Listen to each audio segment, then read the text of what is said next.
listening pleasure on SoundCloud and YouTube. The Podsters, episode 23. Welcome, guys. Welcome, everybody. And that was the corniest, most cheesiest intro you have ever done. I don't know if things can be most cheesiest, but we'll go with that. It was great. I loved it. You should continue to do it. Yes, so I will. So what's up, everybody? It is Saturday and we're being kind of like semi-productive. Yeah, we had a very productive day, I'd say. Yeah. Dogs got to play in the park. Yep. We had lunch. Mm-hmm. A bit of house cleaning. Mm-hmm. A bit of ghost adventures. Yes. Nap time. Nap time was good too. And now podcasting. Yes. Speaking of which, since it's been kind of like a kind of Saturday for us, I've been kind of watching TV. Well, just to have it on in the background when I'm cleaning or something. And of course, they're just talking about the royal wedding. Yes, congratulations, you royals. Yeah, congratulations to Harry and Meghan. And congratulations to you, the United States of America. For having had 300 and something years of independence from the British Commonwealth, now to be officially intertwined back into it. That's too funny. Yeah, I don't think things like that matters as much these days as it did back then, but it is a kind of funny thing, though. Yeah, it is. The country who fought so hard for their independence from the royals now is being brought back into it through Meghan. That's crazy. It went full circle. Yes. We've gone full circle there. Huh. Never thought about it that way. No, it just hit me. It's kind of funny. Huh. Interesting. So, question now is, how much more fun can you guys make of Canadians? Well, they're full-blown Commonwealth. Uh-huh. So does this marriage now, with all the old rules of royals and weddings, does that mean that the U.S. somehow is being kind of wrangled in a little bit? No, not at all. The patriarchy has nothing to do with... Well, we'll see. The political scene. We'll see what the Queen has to say about that in a year or two. Really? You're just being an instigator. Yes, because we're stirring shit up here at the Podsters. Stir it up, stir it up, stir it up, stir it up.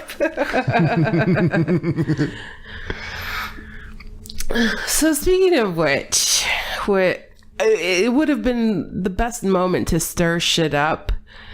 The other day when someone was telling me, the other day I was talking to someone who just had a baby. And I was like, yeah, gooing and guying over, or cooing and whatever. Cut that out.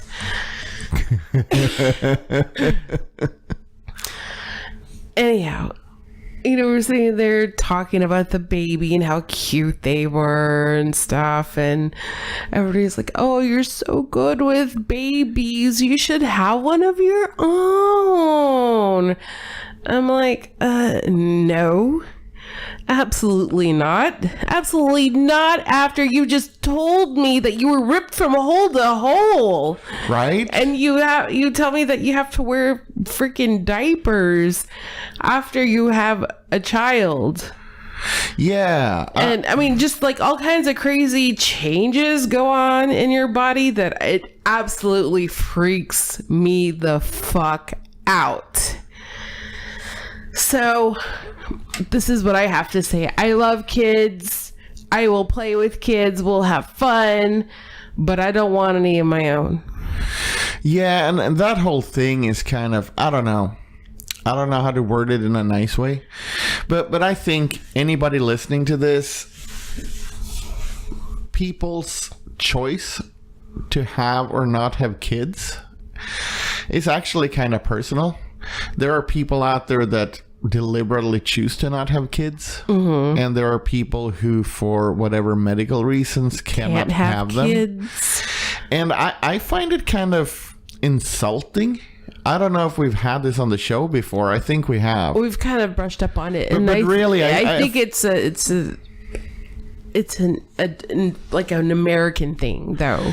I think it is, but I think because it's insulting. You're not used to stuff like that. No. People don't say that over there in Sweden. No, they don't. But I think that it's insulting because you are really stepping into territories with those questions and statements that there might be kind of worms that shouldn't be opened. Right. I know for a fact that it could offend people if they're thin-skinned. Not offend them, but I mean, there are people out there that actually do to really, really want to have children and they cannot have it. And for them, I mean, that's poking in open wounds. Not everybody like wants to be all like, yeah, I would love to have it, but see, my ovaries and uterus does not quite function. It makes me depressed and suicidal every day thinking about it. And right now, you had me go to that place. Guys, be a little bit considerate. And same thing, there are people like us who we like children, but at least not right now, don't really want to have them around 24/7. No. And there's nothing that we should have to defend that for. It's a personal choice, and really it's none of y'all's fucking business. But on the other hand, I just have to say that this is my way of thinking, as far as this is my thought process when it comes to possibly having a child. The number one item that comes up in my head is giving birth. Okay, that is the number one reason why I kind of don't want to have kids. It scares the crap out of me. Number two biggest reason is financial stability. Like, we're doing okay now, but if we had a kid, we wouldn't be able to do the things that we like to do. No, for sure. I mean, it was just like yesterday when we were at Guitar Center and we see this father come in with his two toddlers, and he goes into one of the rooms to play the guitars, and I'm like, hey, look, that's you, Chris, if we were to have kids. Because you couldn't play at home. You couldn't afford to have a guitar at home. No, and I mean, because we'd spend all our money on diapers. Right. And now we're throwing it out there for all the world to hear. But I mean, honestly, these are not reasons we should have to justify every single day when somebody says that, oh, you guys look so cute with kids, or when are you going to have them? It's a personal choice.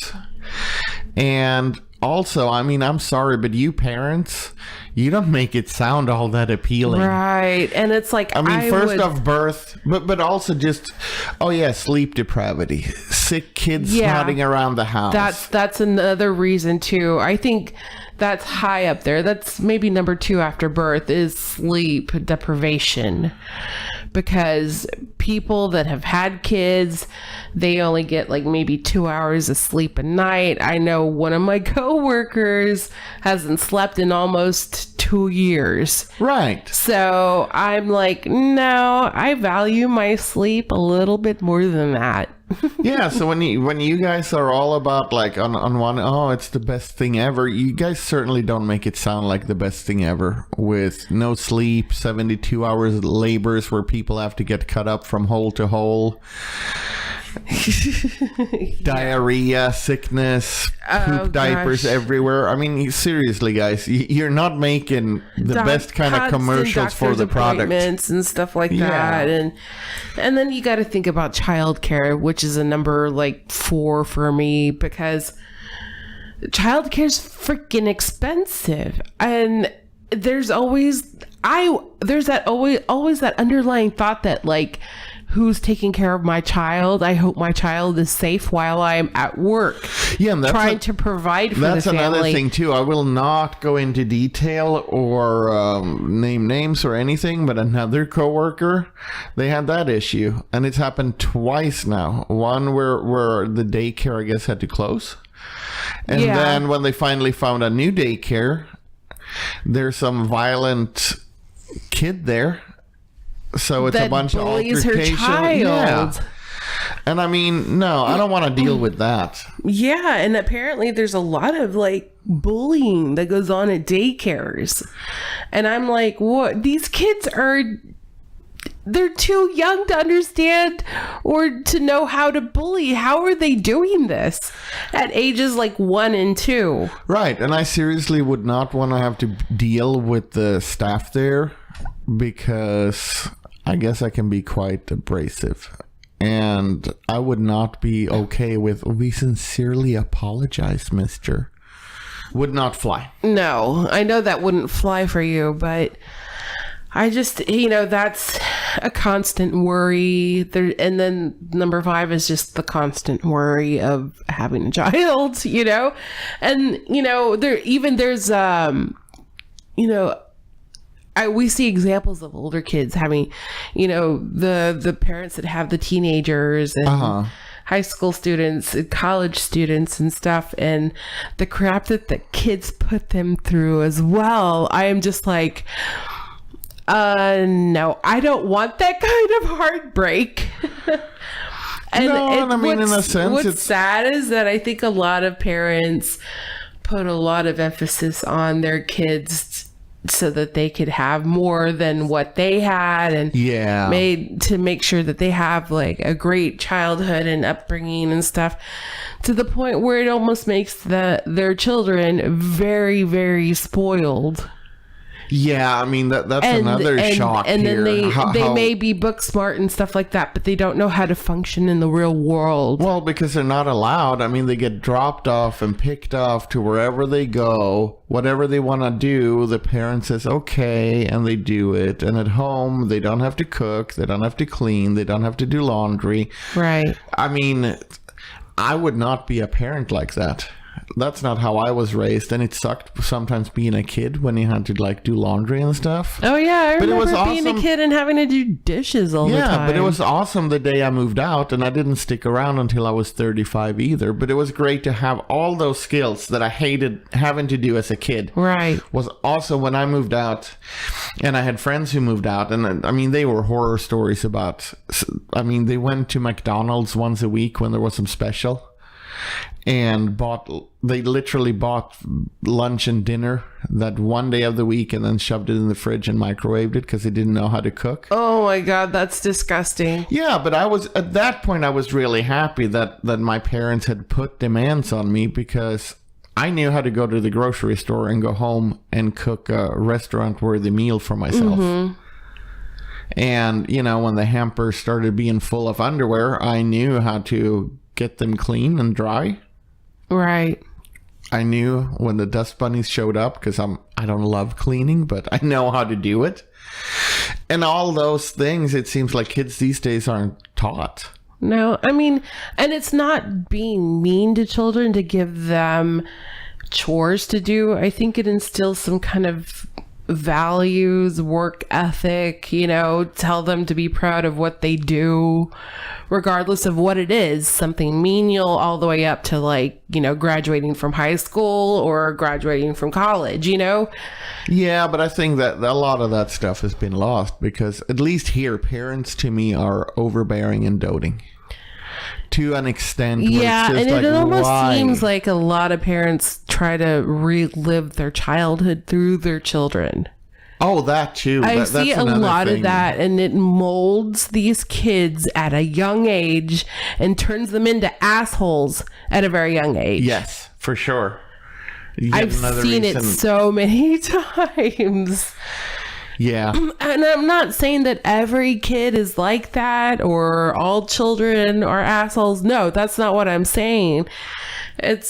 I'm saying being a parent and trying to be a perfect parent sucks, because you can't be perfect. No one is perfect. No one's normal. There is no normalcy these days. So you just have to do the best you can do to raise your child. But then you have all this outside judgment about how your child should be raised. Not just that. I think it's harder these days too. Like kind of how we were talking about people going to nursing homes. Society today has changed so much that, I mean, we've gone away from... I mean, in the majority of cases, from mom and dad, mom can stay at home and raise the children, and dad provides, the rest. Yeah. Today, we have a society where everybody is forced to work at least 40 hours a week. We have a lot of single parents. And at that point, I think it's much harder being a quote-unquote good parent, too, because, I mean, we're exhausted when we come home from work. Yeah. We even have days, especially when it's hot out, when we go, oh, do we really even have to walk the dogs? Now, if you want to, I'm not equating having pets to having children, but if that's the mindset, I'm pretty sure that parents have sort of the same tiredness as in the kid nags. Yeah. And you don't have the energy to deal with it. It's just, okay, you want chips and ice cream for dinner, fine. I'm done. Shut up so I can relax. So, I mean, it's not easy. Yeah. I don't think society really makes it easy. And then we have stuff like childcare is expensive. I mean, it's almost to the point where one person, you're losing an income. Yeah. You're pretty much working for childcare. Right. And at that point, you might as well have one person stop working and staying at home. Yeah. And that's scary because honestly, we could not afford anything with one income. Right. So, yeah, we're not ragging on you parents, but there's a lot to think about before you have a child. And maybe that's what they should teach in high schools and in middle schools before you even teach them sex ed. Teach them the realities of actually having children and the things that you would have to sacrifice when you have children, because there are definitely things that you sacrifice. For sure. You sacrifice your sleep. A woman sacrifices her body when she has a child, So both parents sacrifice their incomes. Yeah. Because there's the hit. I mean, yeah, we talk about diapers and whatnot, but I mean, college fund alone. Right. And even then, I wouldn't even encourage my child to go to college if they were not that smart. Not just that, not everybody or just, has. If your kid isn't that great in school, but has the ability to do something better with their lives, let them graduate from high school and find a vocational, there's trade schools and stuff. I would totally encourage that. But nonetheless, you can't assume that when the baby pops out and go like, I hope the sucker is going to be a welder. Because chances are you end up with a doctor then. And what are you going to... I mean, you have to save up that money. Right. Regardless, you can't assume at a baby age that, oh, this is probably a lawyer and that sucker, that's a welder. You have to set aside that money. Yeah, regardless. So, I mean, I think that... I don't care what you call it, sex ed or whatever. I don't think that these kind of things with having a baby in terms of, the responsibility that follows is being taught. And I don't think the whole you stick it in, you got to protect yourself because otherwise chances are a baby will come out is being taught properly either. Yeah. Because there's too many people who confuses their religion with education. Right. And being responsible human beings. Yeah, but that's not being taught because, that could infringe on somebody's personal beliefs. That's what it seems like. Because schools here. I mean, here's another thing. I've never seen so many teen pregnancies and people take it as normal. Like, oh, yeah, I'm 42 years old and I'm a grandma. You do the math. They're young kids. No. Not even that. There's people that were... When I was 35, somebody that I knew that was the same age already had a grandchild. A grandmother at 35. Oh my God. Stop the freaking cycle. That's all I have to say. Right. But I mean, here, it's a continuous cycle that doesn't stop. Whereas in Europe, if that happened, I mean, that is far and few in between. And those people are looked upon as, you guys are weirdos. You know that? Really? That's not natural.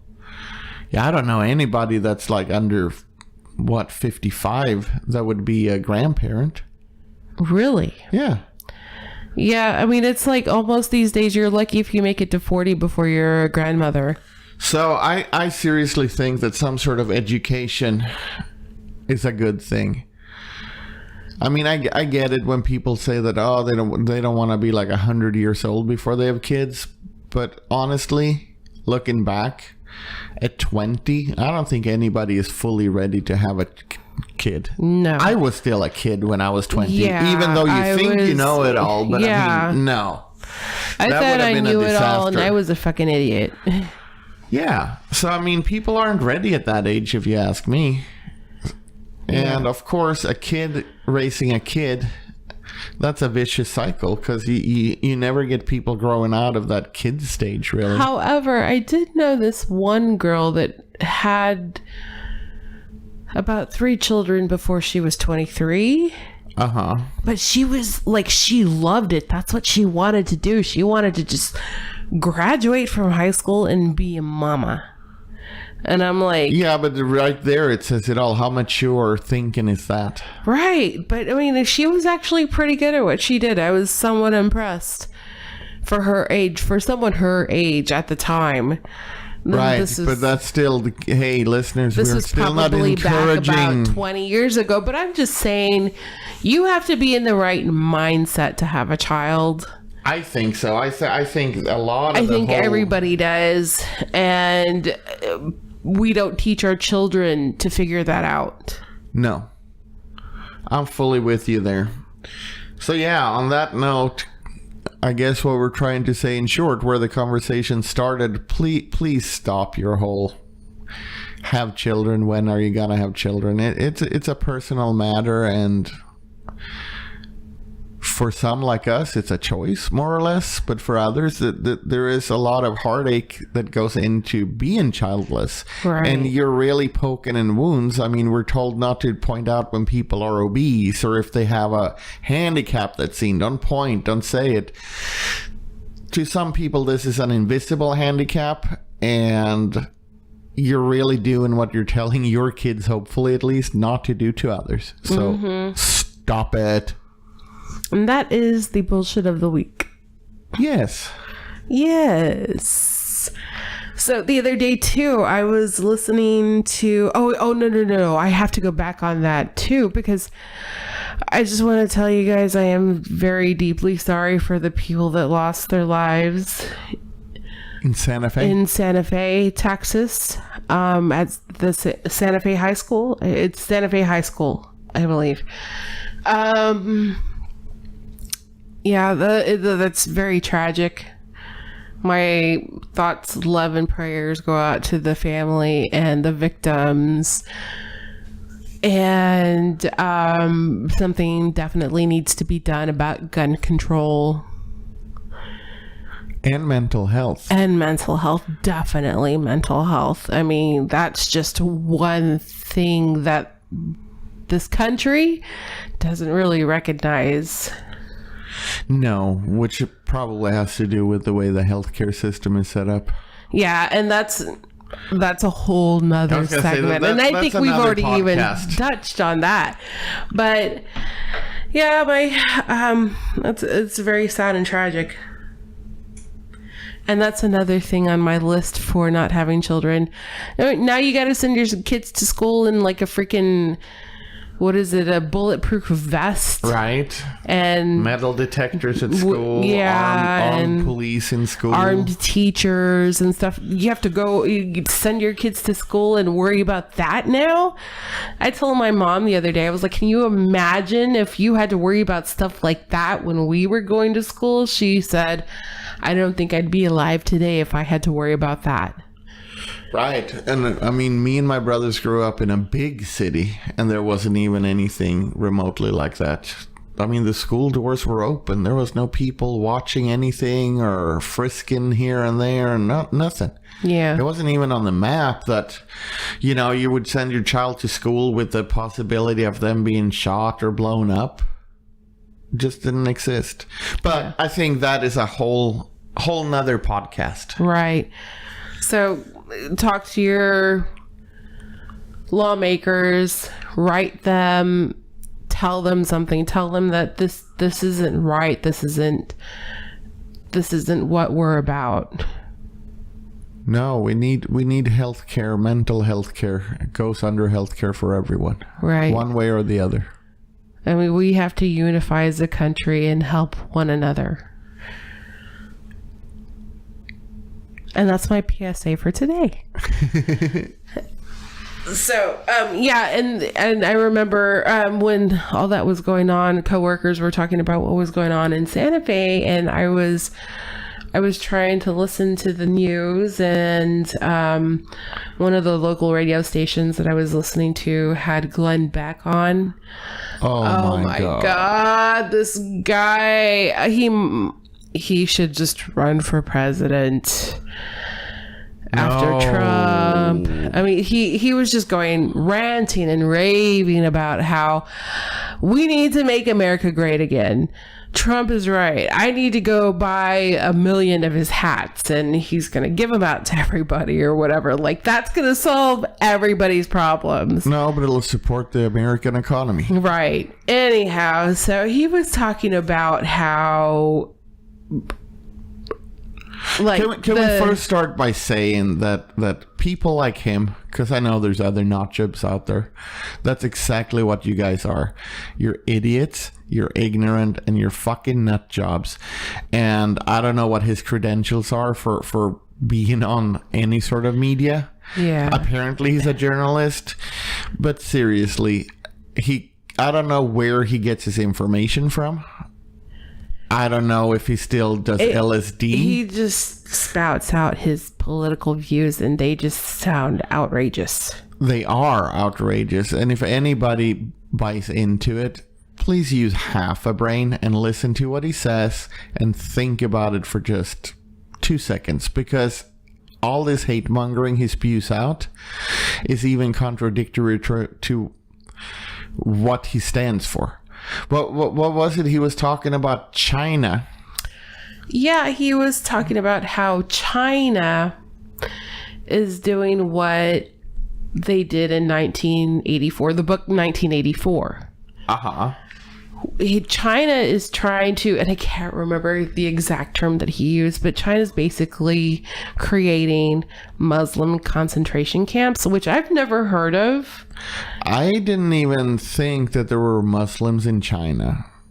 I don't know. But okay, let's just say that there's like a little community of Muslims in China or whatever, and he's saying that China is grabbing all these Muslims, putting them in like a camp and trying to conform them to whatever they believe in or have them conform to communism or something. So it's like, where did he get this information from? Yes. For what? For one is, where did you get the information? Now, here comes the fun part with people like him. Mm-hmm. You guys hate Muslims.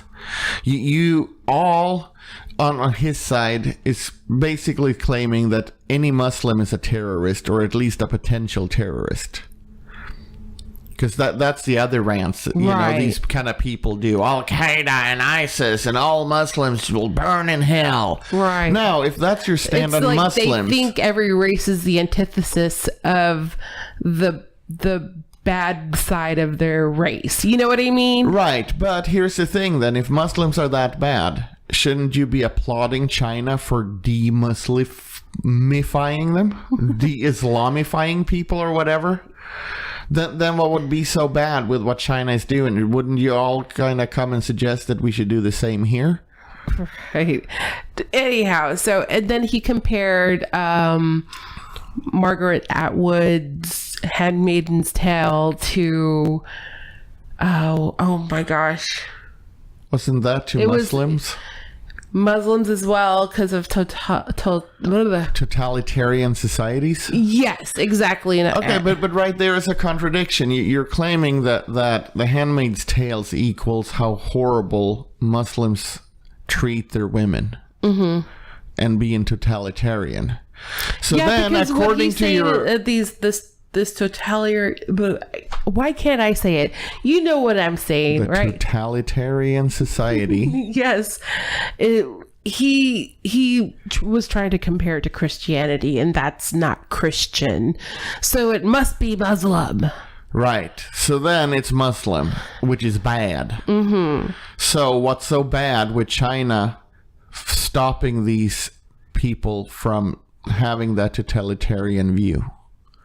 You're already contradicting yourself there, Beck. Right. And then Google and Apple. He was dogging Google and Apple, saying that we're like not 1984, Brave New World with Google and Apple, because we give up our rights to Google and Apple because they have all of our information. And that's how he compared what's going on now with from what was written in the book. But, I mean, I don't know there, Beck. I would love to have you on our show so we can ram our opinions down your fucking throat. I don't know. I don't just get allegations what you, yeah, and but where stuff do you are get just this from? I mean, you very right-winged. First off, it's right-winged, and I'm sure that all you right-wing lovers call us fucking lefties, which is fine, but here's the difference. We don't get paid buku money to sit and spew out our opinions. Our opinions is a little teeny tiny podcast that is free for everyone to enjoy. And that is my big thing with these guys like Glenn Beck. What was the other one that finally got kicked off the air for having been sleazy to women? Oh my gosh, there's so many O'Reilly. of them. Oh yeah, Bill O'Reilly. Yeah, all those. Poor Melis's idol there. Yeah, but all these guys, you get paid buku money to sit and spew out your opinions because that's all they are. Nothing of what you say is fact-based. With Google and Apple, it's a really simple choice. You don't have to use any of these services. You can actually still today in America have a bank account and go to whatever store you please. You don't have to do online shopping. You don't have to be on Facebook, Twitter, and social media. There's no one forcing you to use Google and Apple services. Right. Nobody's forcing you to give all your information, to put your information out there. It's a voluntarily... You choose to put yourself on Facebook. Yeah. You choose to accept their privacy rules and whatnot. And their agreement and terms. You're putting yourself out there for one. And then if you choose to provide too much information, they're going to take that and they're going to run with it. And don't go and cry because you were targeted in some kind of study or whatever because targeted Facebook ads sold your information. That's advertisement firms take your information and you signed away on all that. And if you're dumb enough to do it, like most of us are, because I have done it, we've done it with the podsters, but don't go and complain about it once compare it to a book where things weren't voluntary. Once again, you're contradicting yourself. Yeah. Brave New World says nothing about people voluntarily do things. So, right. Yeah, I don't know where you're coming from, Glenn. I never listen to you. I turn you off the fucking second I hear that nasty voice of yours. But come on. You're comparing Muslims, which is the scum of the earth, according to you, to The Handmaid's Tale. Then you go on this banter about how China is treating them poorly because it tried to demuslify them. Well, wouldn't that be a great thing then? And then I want to say that he compared all the left wingers to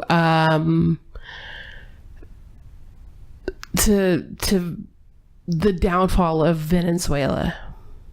Okay. It's like whatever they're doing, whatever they're doing, it doesn't work. It doesn't that's work. One of those right-wing things and it's we've like heard forever. Okay, so this is how he associates it. Socialism is in Venezuela. And Bernie's movement is that new left kind of movement, and he sees it as Bernie wants to be like Venezuela. And because Venezuela failed, because if Bernie was they're socialists, so they failed. But on the other hand, you have Sweden, which he did not mention. Of course not, because and Sweden is a socialist country. Here's what all you uneducated people that claim to have gone to college and have paperwork saying that you know shit, listen up. All of Western civilization, apart from the USA, is more or less in one way, shape, or form based on socialism. Very few of these countries have failed. The fact that the US still stands is great, but it has nothing to do with it not being socialist. And if you really look at it with what's going on with big companies folding and everything, one could argue that complete capitalism isn't quite working the way it should either. No, because once again, it's a good concept, but then people get greedy and corrupt. Well, all concepts are good in theory, and that's what... exactly, and that's what's going on that's what's going on in Venezuela. I mean, they're socialists, but you've got somebody that's corrupt running the country. Right. Of course, it's going to fail because somebody got greedy. Yeah, and then you actually have some of the countries where greed isn't the problem, but the problem is that if you don't have enough income, so to speak, to divvy up between the people, it'll fall on that. That goes without saying. But what I don't like in all these discussions is that you guys are pulling quote unquote facts straight from your asses. Right. It's like when I hear healthcare discussion, and all of a sudden you guys bring up these crazy allegations that well people die in the UK, and that's because they have government. Well, that's not the case. Where do you guys get these facts? I want to see the facts. I don't want to hear your fucking opinions. Facts they obtain are biased facts.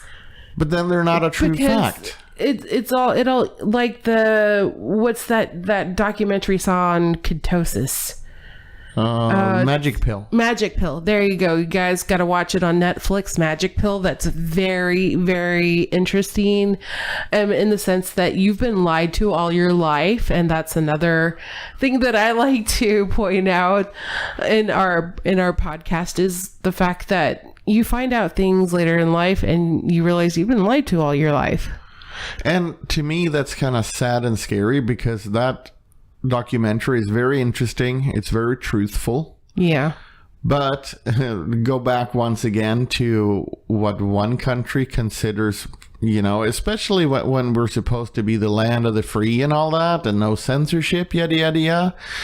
The lies that are being spread in this country that the public takes for truth and follows. Like, because the government says something's bad for you, or if the government says, we can have trans fats, let's go ahead and make everything acceptable to have trans fats in them or something, it's just crazy because the fact is that basically that diet is what people in other countries eat.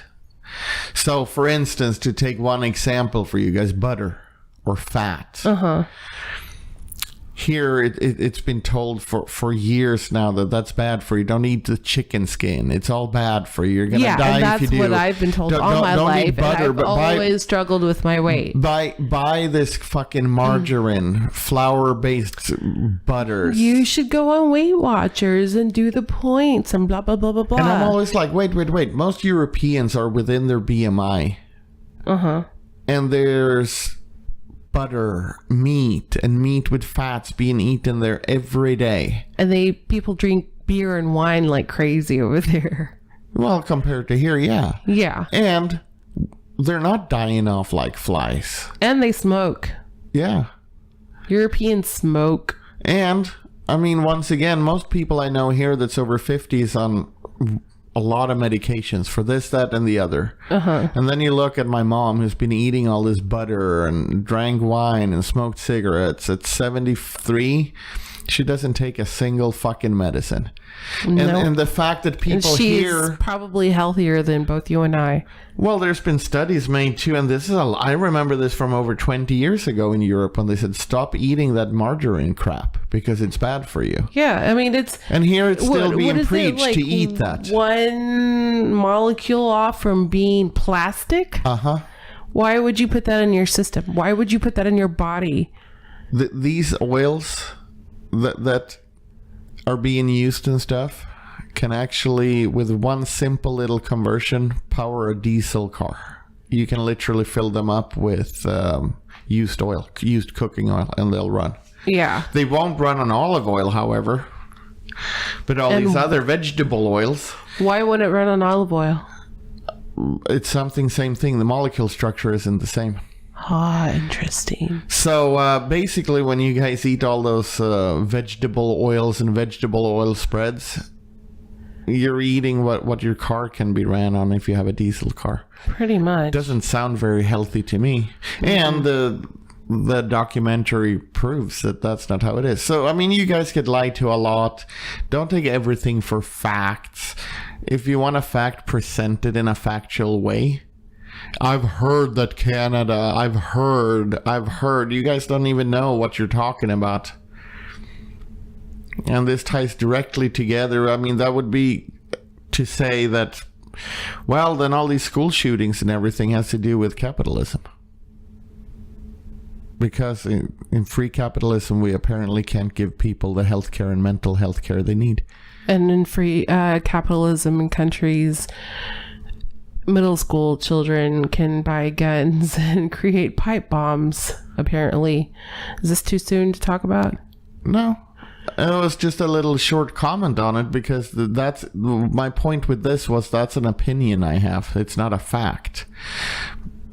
But I'm not allowed to go on TV and present it as a fact. Beck and all these nerds are allowed to be out there, and they're brainwashing a big population of uneducated people who buy into it because they saw it on TV by one of them. They're journalists. What do you call them? Your Hillerbillers? Oh, the Hillerbillers? Yep, that's what I call them. Hillerbillers. Trust. Get out of my way. Yeah. Well, on that note, guys, we've gone through a lot today.